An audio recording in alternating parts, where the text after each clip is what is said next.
লাগিব। আচ্ছা, হাগামাই যে সম্পত্তি পাহাৰ কৰিছে এই সম্পত্তি কৰাতে কি দুৰ্নীতি কৰিছে নেকি? চাওক, আপুনি চাওক, এজন মানুহে কি কৰি পেলাই এজন ৰাজনীতি নেতাই ইমান সম্পত্তি কৰিব পাৰে? দুৰ্নীতিৰ কথাটো গমেই পাইছে। যিখিনি পইচা আহিছে সেই পইচাবিলাক আজি ক'ত খৰচ কৰিছে? আজি 5,000 কোটিতকৈ বেছি টকা আহিল। ইয়াত কি কাম বেছিকে কৰিলে? ইয়াত আঁঠুৱাৰ চাপ্লাই দিছে, ইয়াত কিবা কম্বলৰ চাপ্লাই দিছে, বেছি চাপ্লাইতে পইচাটো খৰচ কৰি আছে। গতিকে এই চাপ্লাইত দিয়া বস্তুবিলাক আপোনালোকে চাওকচোন, এইটো সাংবাদিকবিলাকৰ দায়িত্ব, চবে চাওক, এইটো চবৰে দায়িত্ব। গতিকে তেতিয়া ওলাই পৰিব যে পইচাটো সঠিক অৰ্থত মানে উন্নয়নৰ কাম কৰিছে না কৰাপশ্যন কৰিছে। আৰু এজন মানুহে ৰাজনীতি কৰি পেলাই ইমান টকা ইমান সম্পত্তি কেনেকে কৰিব পাৰে? গতিকে এইটো কথা আজি ভাৰতৰ নতুন কথা নহয়, ৰাজনৈতিক নেতাবিলাক সিটোকে কৰি আছে। ইয়াৰ কাৰণে আজি সমাজখন আগুৱাই যাব পৰা নাই।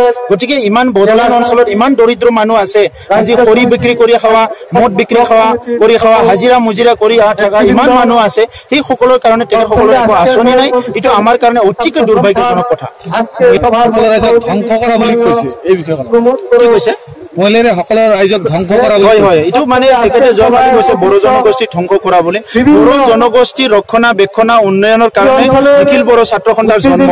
গতিকে নিখিল বড়ো ছাত্ৰ সন্থাই কোনোদিন জাতি